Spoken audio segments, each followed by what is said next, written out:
So how does it feel to be here? It's so empty now. Well, it's better to be here than sitting home in an apartment on the Upper East Side of Manhattan waiting to do something. So in that respect, it's good to be back at work.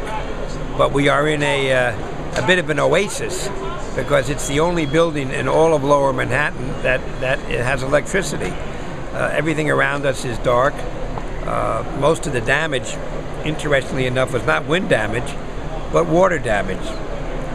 The Hudson River and the East River came up over the seawall and just dumped all this water into the basements of all these buildings in Lower Manhattan, including the Brooklyn Battery Tunnel and the subways. It's quite amazing. And in fact, there's a parking lot behind 80 Broad Street, which is just literally a few steps down the block from us, where I saw 6 cars floating in the entrance to the garage on top of each other, literally floating like corks. It's amazing the damage that was done. I mean, when you look around at street level, everything looks quite normal, but the reality is that there's been tremendous infrastructure damage, and other than the stock exchange, all of Lower Manhattan is dark and will probably continue to be dark for many days to come. How is it affecting the trading? Well, I don't think it's had a big effect on the trading. Today happens to be the last day of the quarter.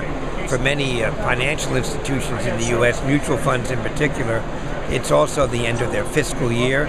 So I would suspect that perhaps we'll see a bit of a spike in volume in the last trading hour. But up until now, it's really been sort of business as usual. And then you have the next storm on Friday morning, the job statistics. Well, yeah, we get the jobs numbers, but there is some chatter that maybe those numbers will now be delayed in quotes, because of the storm. But let's not forget that next week is the big storm. Next week is the political storm, the election. And who will win? The $64 question. And depending on who wins, it will or will not, I think, have a major impact on the near-term direction of the stock market. Oh, why? Well, I think a Romney victory, though telegraphed as being positive for the market, I truly believe it will be very positive for the market.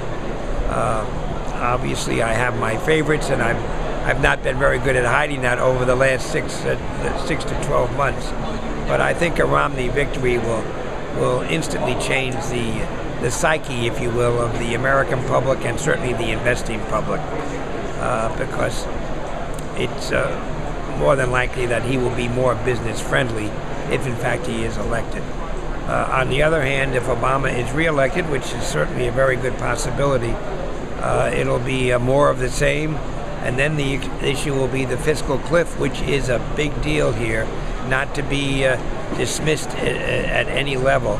And this needs to be resolved, because if it doesn't get resolved, we're looking at a huge economic impact of higher taxes and spending cuts, which will have dramatic ripple effects throughout the U.S. economy and perhaps the world's economies. And the stock market will go down, down, down. Well, that is a very real possibility. Of course, the stock market sometimes dances to its own tune, but yes, that is the conventional wisdom.